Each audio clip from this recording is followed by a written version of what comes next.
Everyone, thanks for joining me tonight. I have Alec Hutson here, all the way from Shanghai. How exciting. I believe it's the crack of dawn over there, Alec. Is that right? That is correct. I don't think I've Yeah. ever been awake this early.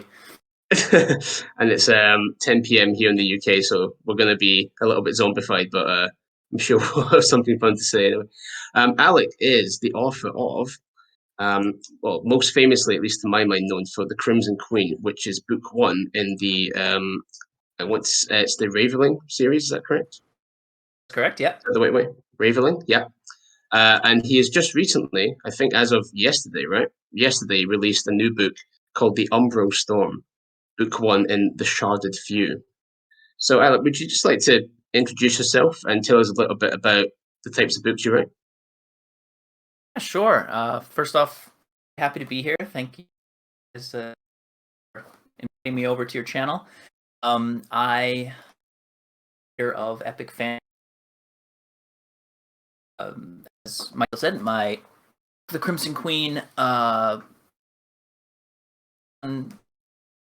really well in the indie space. Also have a few other seasons out, and yes, just released yesterday. So I've been published for about 5 years now. Time really flies. Yeah, because Queen came out sort of late 2016, is that right? In December 2016. And it was really a bang out the gate success from what I remember. I think you had this all screaming in some pens like, how is he doing this? This is this Well, is nuts.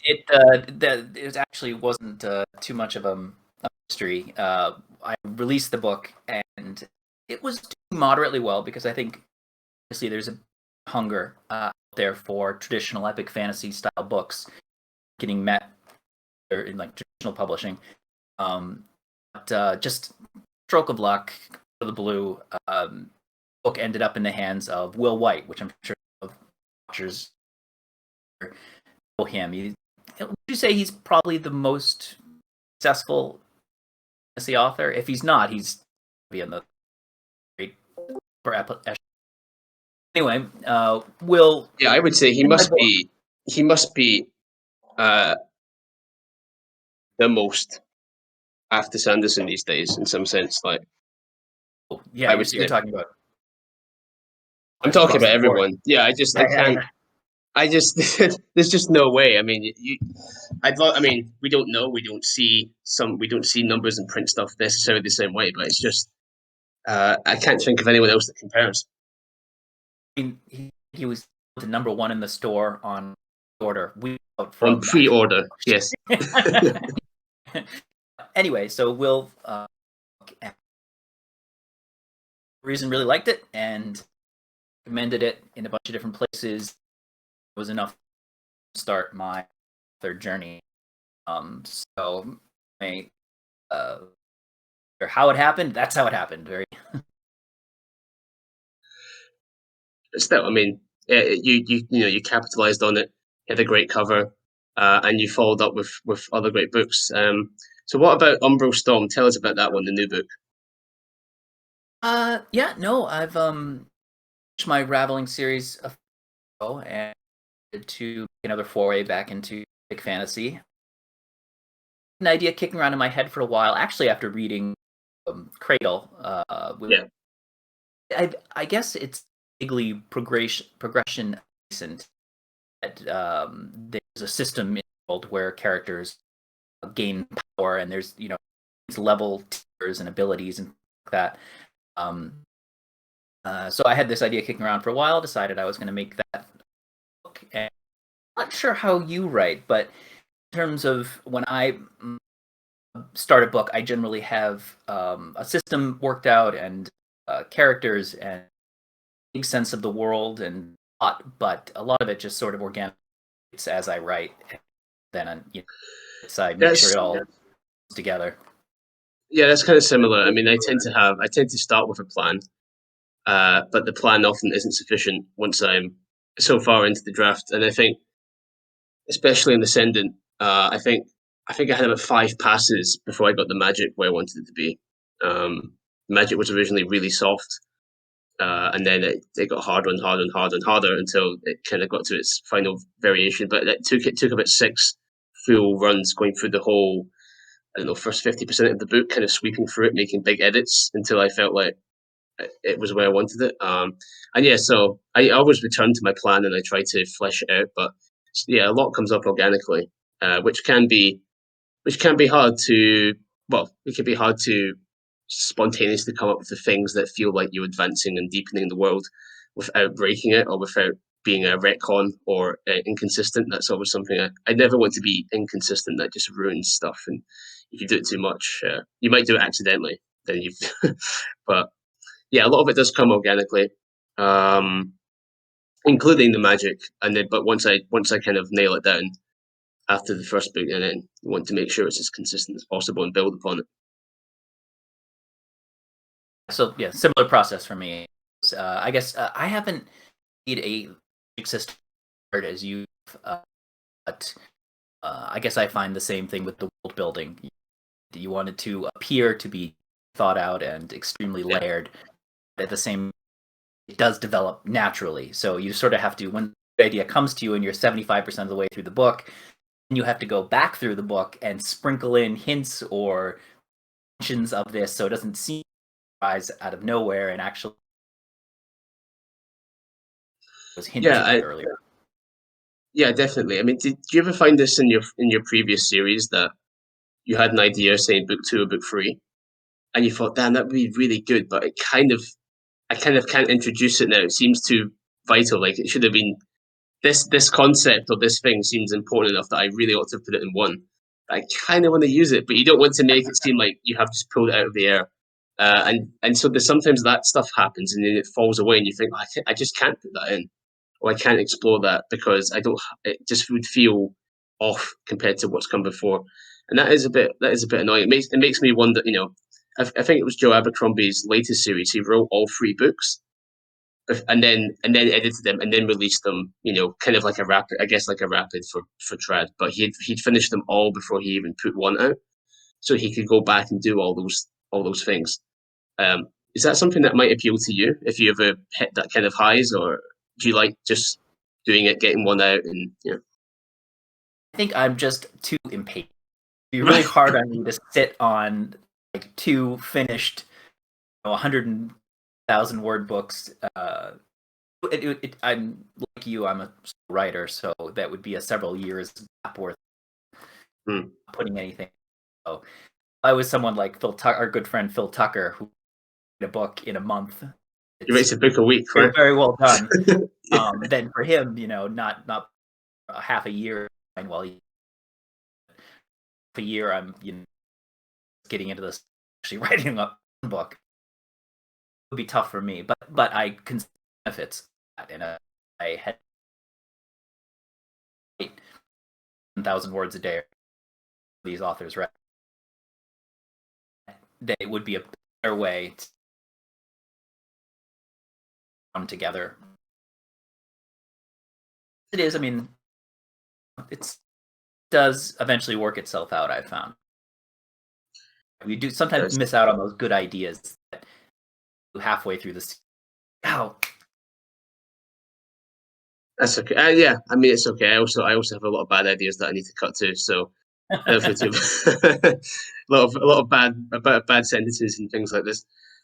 Yeah, I don't. I think I'd be too impatient too. I mean, I think that would be really tough to sit on things for that long. Um, I don't know, unless it was my final series ever and it was just about making it perfect or something. But if I had it to hand, yeah, I don't know. I don't think in my current state, there's no way I could sit on it. I'd have to release it.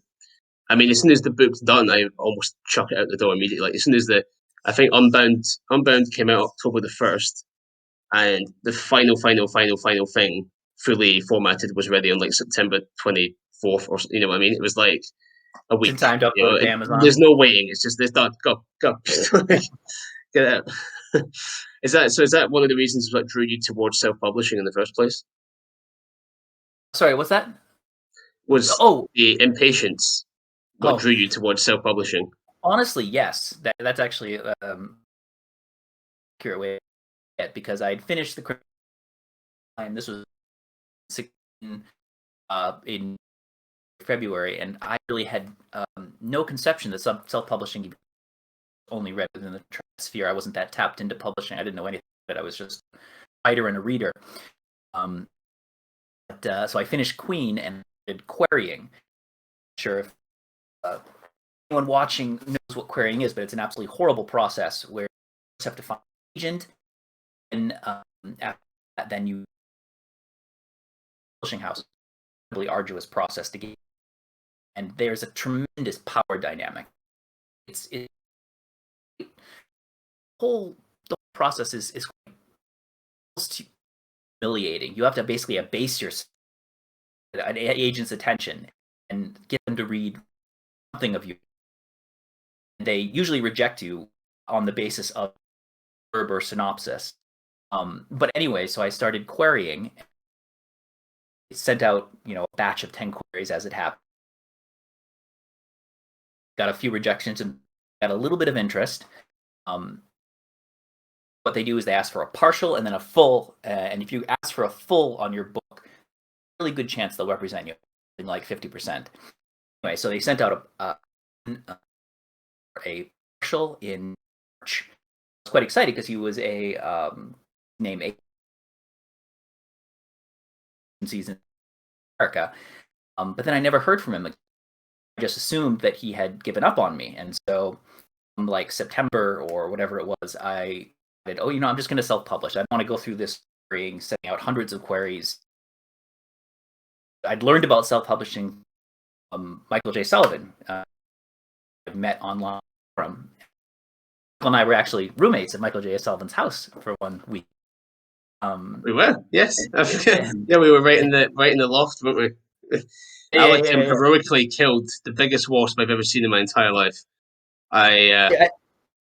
You did. It was huge. I can't stand wasps. People that have read Ascendant, and I take great pleasure in killing giant versions of wasps.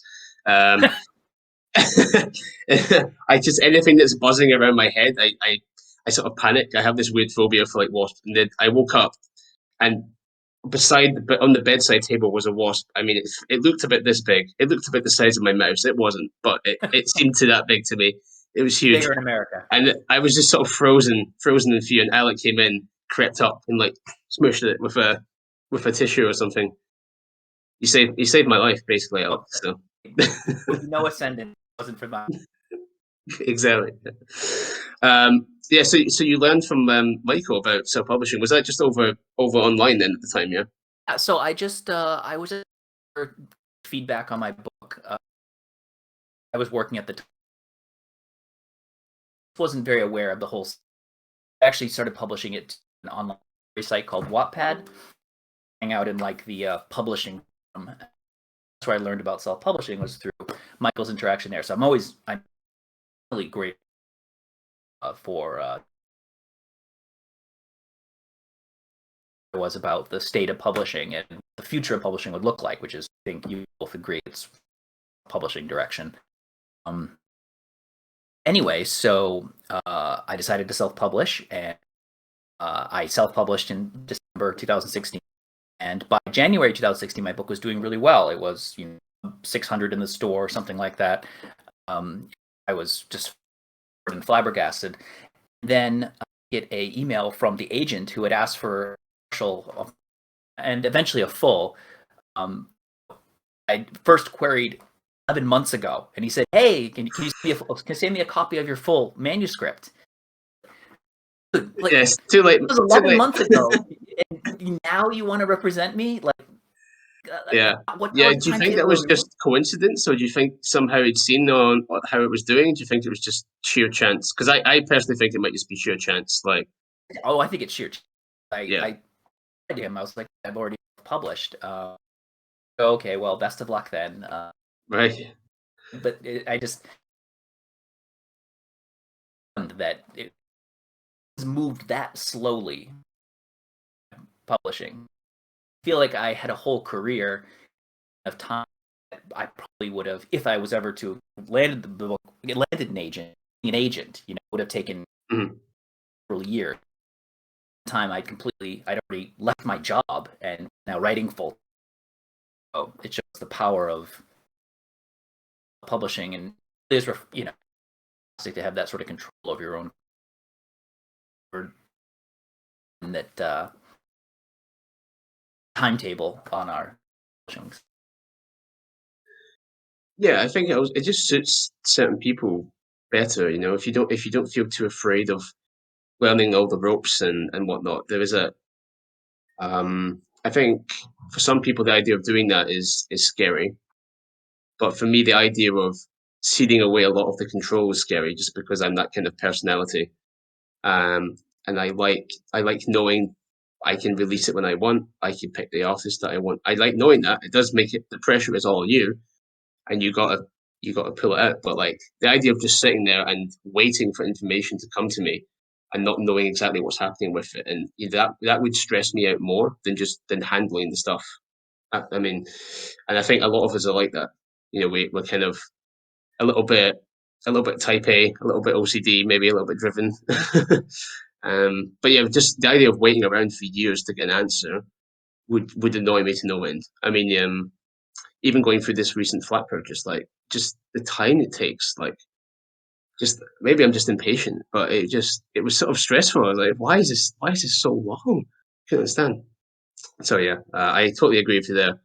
I couldn't have done it, and it's good that you didn't because you know, as you say, you got the book out, people loved it, and you got to be full time quicker. So now you can provide more stories quicker.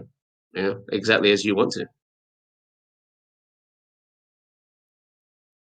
I think there's absolutely no guarantee that if I'd with a traditional publishing house that I would have even enjoyed the same success because 13 book or something like that, and audience that perhaps likes my book isn't the audience that would willing to that kind of money.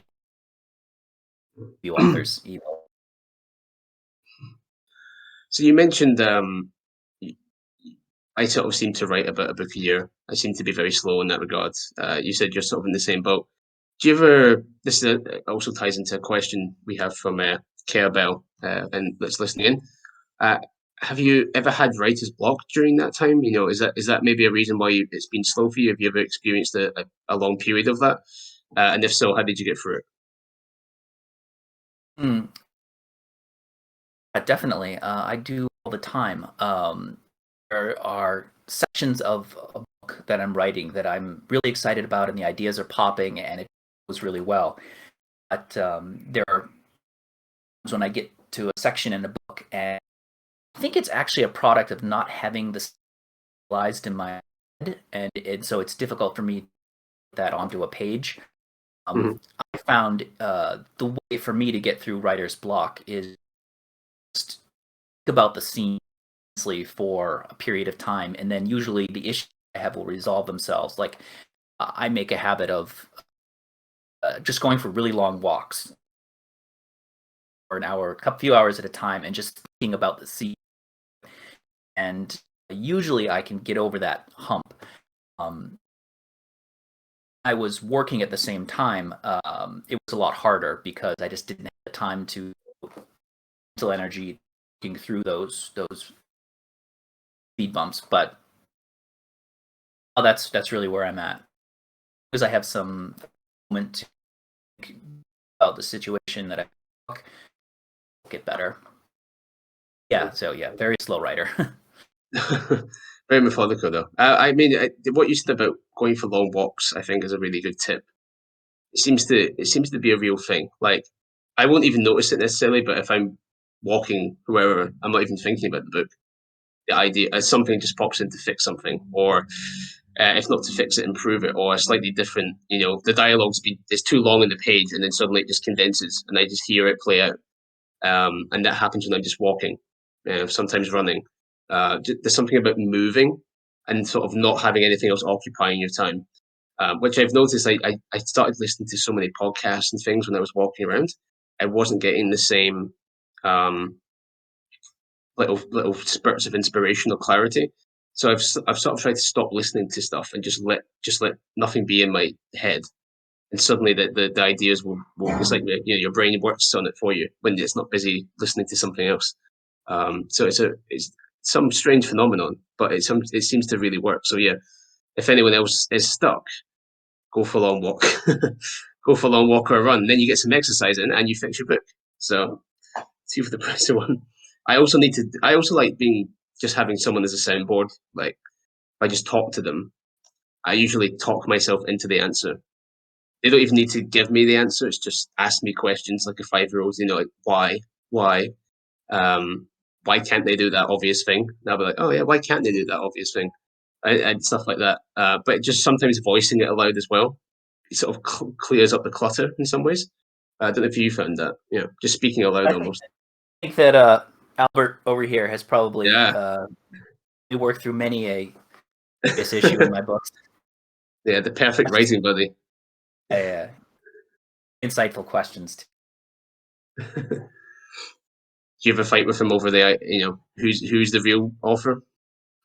You're the- Actually, did an interview with a class of fourth grade students years ago over Zoom, and I actually convinced them that Albert was the smartest cat in the world and was actually who wrote my books, and I was just the front for it. That's an interesting writing habit. You sit down, you pretend to write. The cat does it. You're the face that of all the writing habits to have. Do you have any really strange writing habits? Any like rituals that you have to go through in order to get into the zone, or is it you quite normal, unlike the rest of us? Uh, well, I've noticed it like if it around you're sitting down to write and then you look around, you're like, oh, that floor is dirty. It really needs to be vacuumed. Right. Everything Yeah. has to be taken care of, or I'll find some direction. Um, my glass of soda water or coffee there.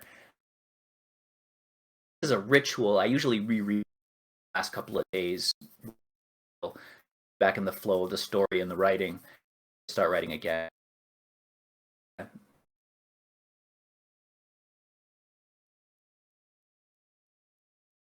Actual rituals.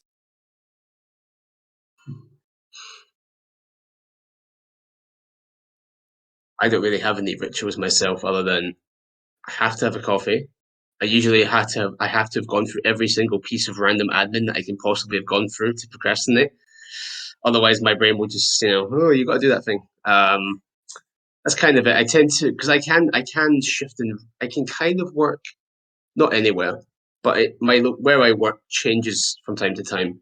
And at first it's but once I get used to that space, that whatever that space is, where it is, that how I got there, whatever becomes routine, then becomes the pre-writing routine after a while. So it can change up, and then that becomes it. But then if I don't do that exact sequence of events, I just it's just harder. It's just so much harder.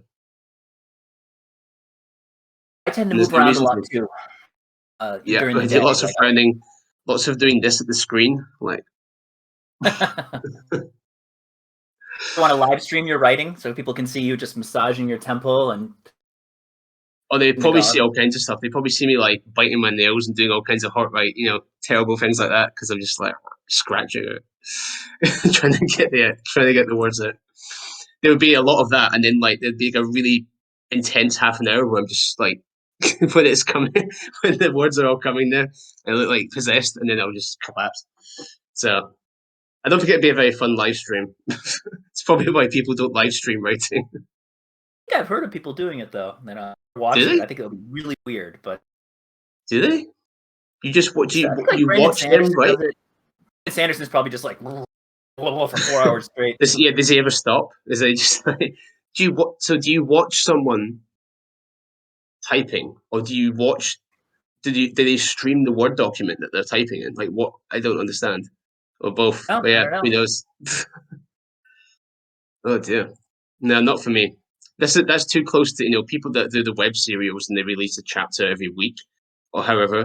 That already is too quick for me. Like I can't imagine putting out stuff sort of that fast without being able to, as you say, go back over it 10 times.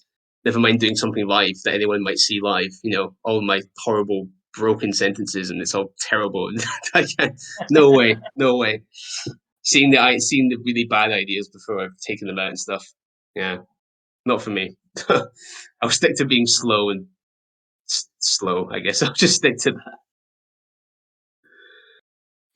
that. So over the last, well, it'll be almost 5.5 years, I suppose. What's been biggest eye-opening experience of this whole journey so far? Uh,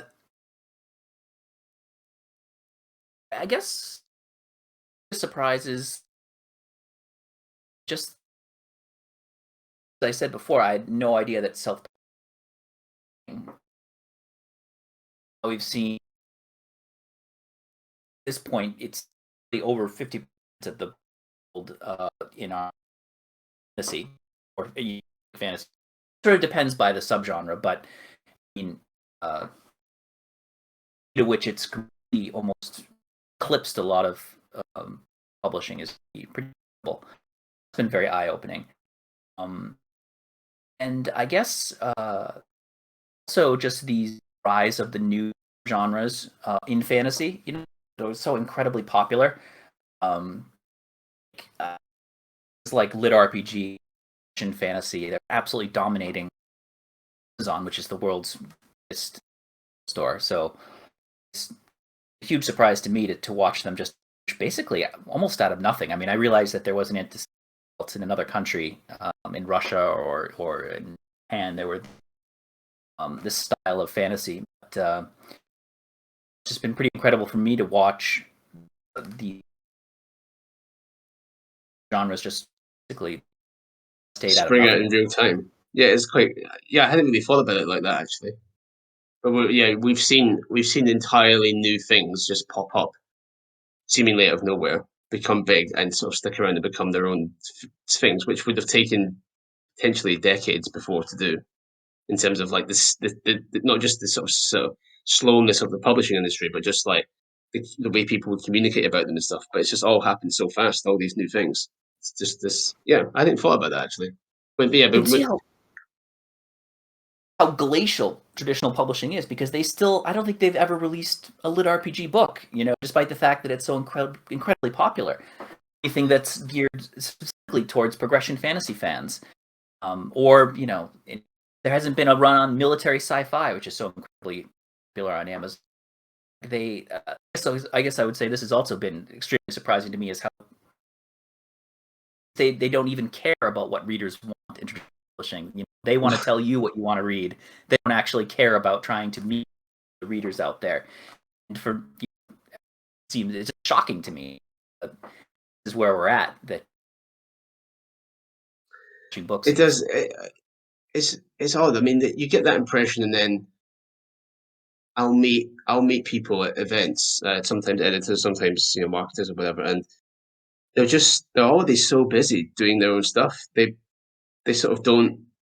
They're already so swamped with doing whatever they're doing that they just don't have time to look. They don't have time to look at. The impression I get is they just don't have the time. I don't know if it's that they don't care as such, but they have so much.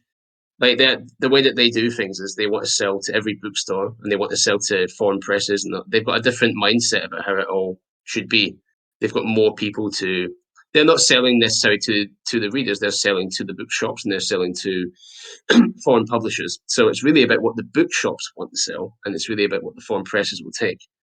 In some ways, so I think there's that. I think that can be the disconnect because we just putting stuff on the internet or just selling. We just care what someone buying on the other side wants to buy, whereas they have to factor in really what the bookshop wants to order, and that can be a slightly different thing. I do know for a while, like for example, it's not fantasy, but like in the UK at least, I'm sure it's the same in the US. There was a real big bubble in like celebrity books of all kinds, celebrity cookbooks, celebrity this, celebrity that. Um, and the bookshops seemed to want loads of these books because they thought they would sell. And then enough of them didn't sell very well relative to the size of the advances because the advances were stupid. That I think a few publishers here in the UK just said, no, we're just not doing that anymore. You're not getting those books. But it took them a while. It took quite a while to kind of like for them to put their foot down. And you think you're the publishers. You should probably tell them what they're going to get or I don't know. It seems like the who's setting the tastes is the wrong way around. But so I think sometimes the considerations that they have are so different from us. It is hard to get into that mindset. Um, Yeah, I guess that's what it's. And what's an agent doing? An agent's selling it to a publisher, not to a reader. So you But go back through the whole chain, and then it kind of gets a little bit disconnected. I mean, that's why publishing has taken off so much, because stopped caring about what the reader wanted. But let this opening for people like us to slip in there and give readers more what they actually wanted to read. Section to read for us, I guess, but shocking. So how's it been going? Because I know you're still in a lockdown over there, right? Yeah, And Shanghai is. how's it been going, and like how's that affected you in your work and just your mental health and everything? Like, has it been a bit? I imagine it's very trying, but like to know how that's going. I've been okay. I'm not sure if anyone watching this knows what's going on right now. They're having some serious lockdowns, COVID lockdowns now. Fair degrees more serious than other countries, more virulent strains of COVID going around. So, coming up on my third month, I think, where I've been pretty much confined to my apartment. Um, City itself has basically shut down. Like there's nothing side of a few things, just desperately to order all the time. There's been some real food security issues, which is bonkers in a itself. New York of China, or a financial capital of the world. Um, some mental health issues, not necessarily for me, but other people out there can't that well. So, uh, in terms of my productivity, I've found it. So I had this released years ago. So I don't know how you are, but I kind of give myself like a grace period when I finish writing a book. Don't worry about the next book until this one is really out the door, and focus on it edited and getting it my ducks in a row. So that's kind of what I've been doing for the last couple of months, preparation for the launch, and now it's launched. So actually now I really have to turn to this book, the next project. Managed to get a few words down, but I find it difficult to. Um, Again, I'm not sure how you are as a writer, but for me, I need to be in a good headspace constantly, and normal routine during the day when I'm writing and things are normal is get up, I go out to a cafe and I write there, and then I go to the gym, and then I lunch and I come back and I write at home, and I have a system that I've set up, but now just being confined to my apartment, and my wife is here as well, and she's working from home, and the cats is just it's a totally The different. cat's loving it. Long and the short of it, I haven't been that productive. Right, yeah. No, I don't. It's not surprising. I mean, I think having listened to what you said, I think we're weirdly similar in our writing habits. Like I agree. I need to be in a good frame of mind. If there's something particularly worrying me, or that has annoyed me or got in the way, it can be very. I find it kind of tough to focus. But on the mornings where you get up and there's nothing's gone wrong, everything's dandy, the world's fine, you sit down, so it's so much smoother. And yeah, like I say, without that physical movement in the day, without that sort of regular routine, be very very hard. Being completely cramped in somewhere, it gets too confining. I'm not even necessarily someone that yearns to go outdoors. And like I'm not a great outdoorsman, but something about not being able to have some space makes it really hard to be creative and to sit effectively and do it, because and any time that I try to force that, it's usually it's just rubbish. It's not even like it's just rubbish. It's just it does it's like I've forgotten how to write completely. It's so jarring and broken, and I spend a couple of hours the next day editing through it to make sense of it. Sometimes, like if I've just not been in that right frame of mind. So yeah, I think we're kind of oddly similar in some ways on that front. But so I and I also have this grace period which I give myself, which maybe I shouldn't because then I maybe get more than one a year. But yeah, so I'm sorry that it's obviously happening. It's not good, and it's not good for your productivity. But hopefully, hopefully it's a silver lining. I don't know if you've got any word that it might be coming to coming to a slowdown, or is that still like we don't know? It's it's difficult to read the tea China because the government isn't very open. It's not like a Western culture where things are fairly transparent. The government really wants things to, so they insisting on absolutely zero COVID cases before they reopen. And this new Omicron variant is so incredibly transmissible that it's really difficult to reach that. But the communist government of China doesn't care. It's their, like, proverbial. What's what's the phrase? An impossible force meeting an immovable object. The unstoppable force meets an immovable object. Thank Yeah. you. I am. It's very early in the morning. No, it's fine. It's 5 a.m. in Shanghai. You're right. So yeah, so that's the real issue, is that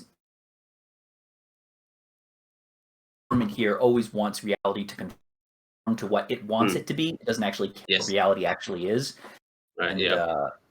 so sort of in this social state where we can't reopen, but we also untenable for the country.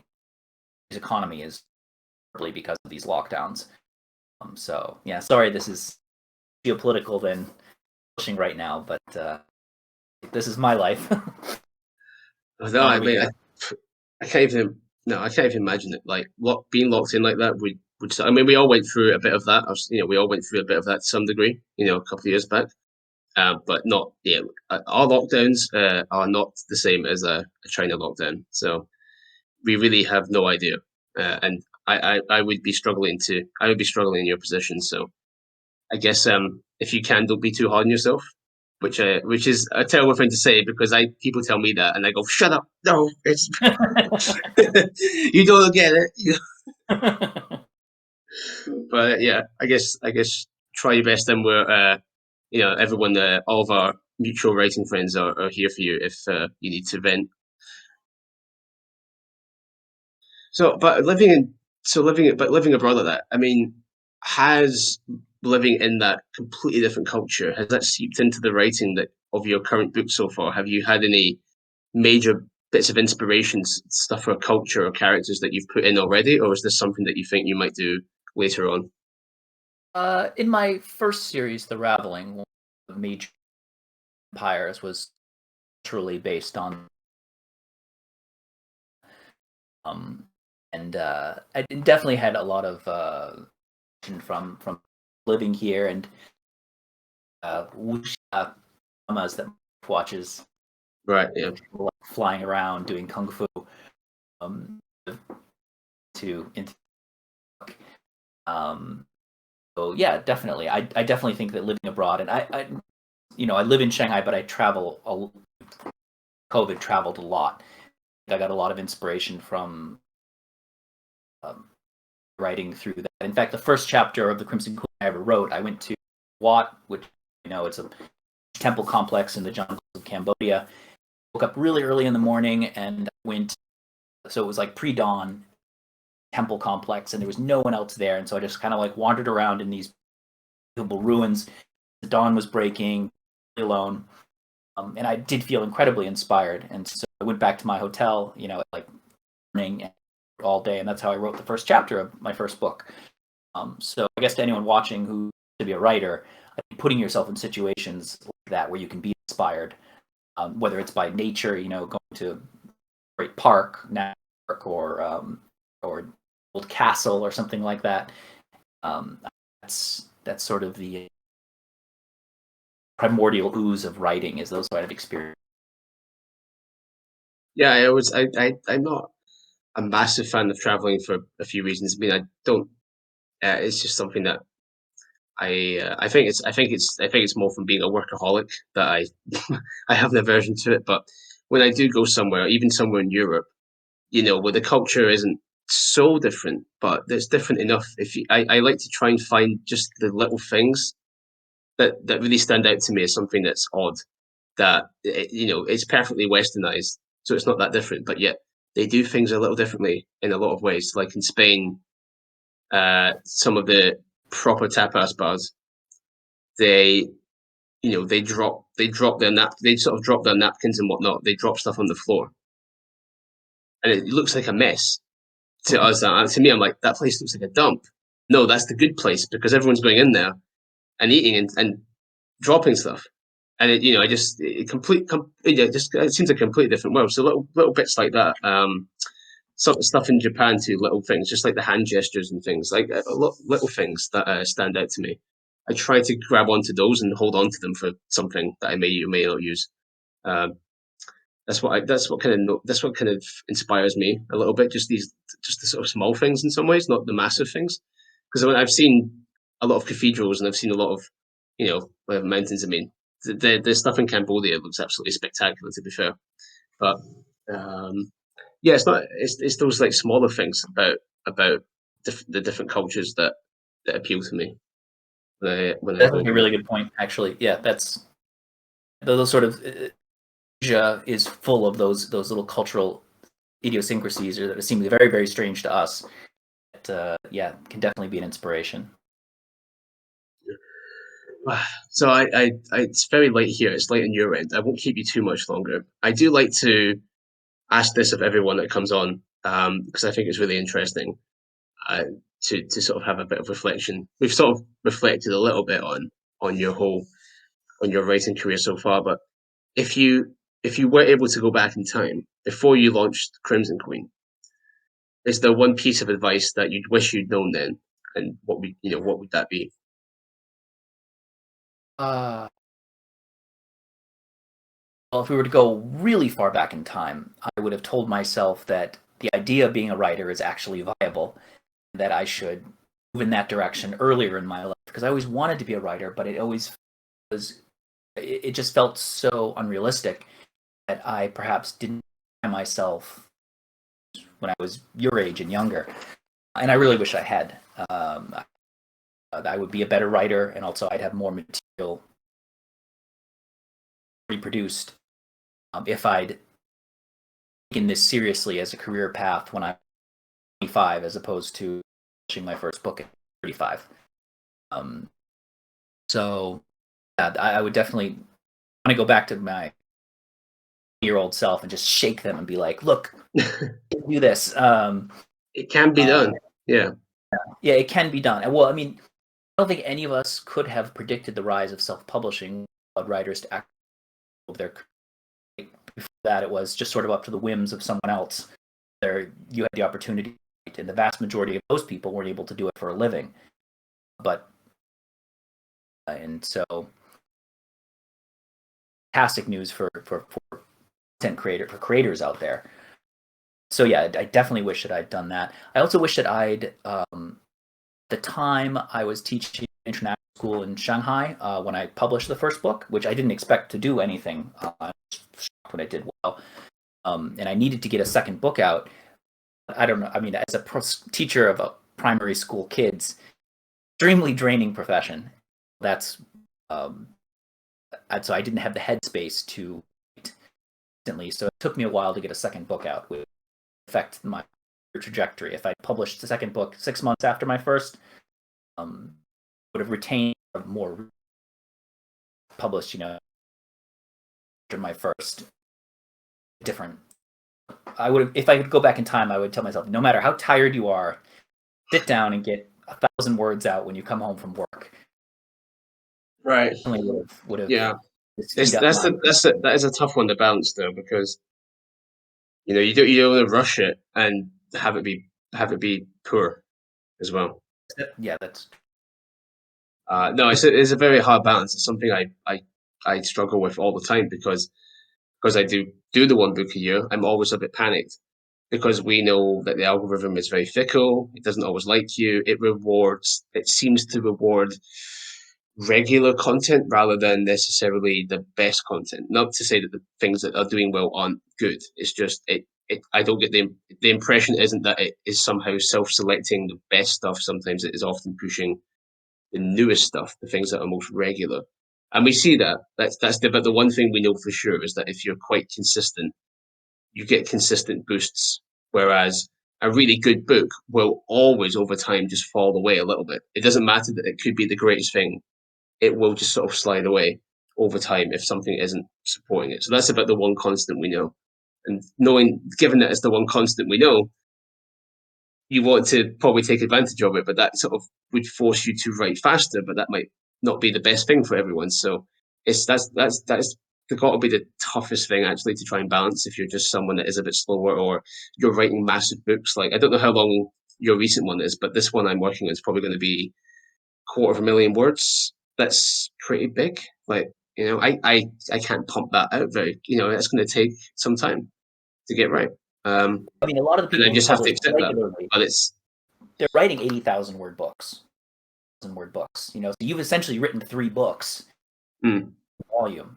I just publish is around 200,000. So right, yeah. So also pretty damn big. Yeah. So before you do shoot off, do you want to tell us a little bit more about Umbral Storm because it's just come out, right? So give us a little bit more about that. Maybe a quick pitch, something about the characters, something to whet people's appetite. Yeah. So you can see is that there was a fact called the Heart of the World. It was shattered in fragments. Little can born by certain people, and it gives them stronger and faster, and gives them certain powers. So this has changed the dynamic of how the world works. Action based around cards, few, and they can, if they defeat an opponent, they can take their shard and then grow in strength. So it's kind of like a Highlander sort of situation. So it's the quick synopsis of the world, and really follows 3 characters who discover that they're sharded eventually. And there's larger political machinations that they get sucked into, and a bit of mystery about origins of this whole situation that they'll the first book and then to the series. So I'm absolutely terrible at blurbs, but I suppose that's the idea behind it. Well, so do you think it'll be a series, or do you think what you planning? Yeah. No, it'll be at least 3 books, and we'll see if it goes. If it grows, the tail grows, and Well, that's good. So if you like the sound of that, some more progression fantasy goodness, go check out the Umbral Storm and see if you like it, guys. Maybe we can get that long series rather than just a trilogy. And yeah, I think I'll bring that to a close now because it's been really fun, but I know that we're both absolutely exhausted. But just before you shoot off, do you want to let everyone know where they can find you online? yeah. So my website is author AlecHutson.com. Obviously, I'm not what I've written. See if it. T. Michael, thank you so much for having me. That was great. It was great to catch up. It's been a while. Hopefully things go back to normal, and hopefully you'll be able to get to the US again, and I can get to the US again, and yeah, we won't have to do weird times. But yeah, it's been fantastic, man. Thanks very Need me much. there. And Wasps, right? So yeah, I need my Wasp defender, otherwise I can't go back to to the US. But yeah, best of luck with how things are going, and do let us know how they go. We're all thinking of you. thank you so much. All right, guys. Well, thanks for joining us. I know there's a couple of questions in there. They were really specific to me, so I'll answer them just after we've wrapped up here. I'll say thanks to Alex again, and thanks to everyone for joining. And I'll see you in the next one. Bye, guys. Yeah, thank you guys. Bye.